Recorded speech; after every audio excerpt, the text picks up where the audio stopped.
নজর রাখবো পরবর্তী সংবাদে। লোকসভাকে সামনে রেখে যেখানে নিরাপত্তার ঘেরাটোপে রয়েছে রাজ্য, সেই জায়গায় দাঁড়িয়ে বিশালগড়ে এবার নিশি কুটুম্বদের বারন্ত। লোকসভা নির্বাচনের প্রাক মুহূর্তে ফের নিশি কুটুম্বদের আনাগোনা বিশালগড় থানা এলাকায়।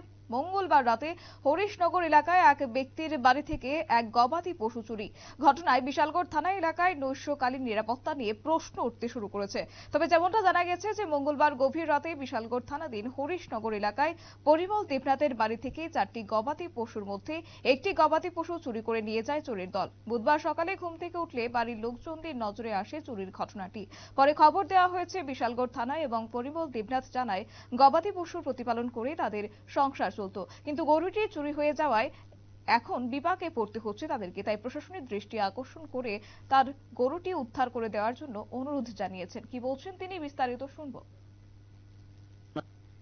ঘটনা হইলো, কালকে রাত্র 10টার সময় আমি গরু একটা বাঁধছি এখানে, আর বাকি গরুগুলি অন্য ঘরে বাঁধছি। পরে সকালবেলা ভোর 4টার সময় দেখি গরুটা আমার ঘরে নাই। তারপরে অনেক খোঁজাখুঁজি করে আমি থানাতে রিপোর্ট করছি।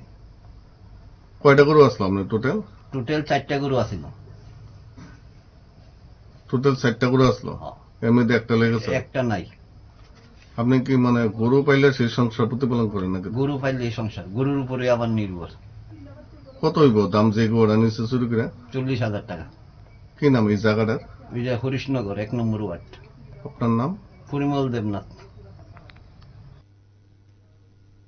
আপনারা শুনলেন সংশ্লিষ্ট তাদের বক্তব্য। তবে যদিও বাংলাদেশে অবৈধ গরু পাচারের মূল করিডোর হিসেবেই পরিচিত বিশালগড় থানা এলাকা, থানা বাবুদের সঙ্গে এক প্রকার রফা করে এই বিশাল গো পাচারের রেকেটটি চালাচ্ছে পাচারকারীরা, এমনটাই অভিযোগ তোলা হচ্ছে। যদিও এখন দেখার বিষয় বিশালগড় থানার পুলিশ চুরি হয়ে যাওয়া গবাদি পশুটি উদ্ধার করতে কোনো সদর্থক ভূমিকা গ্রহণ করে কিনা।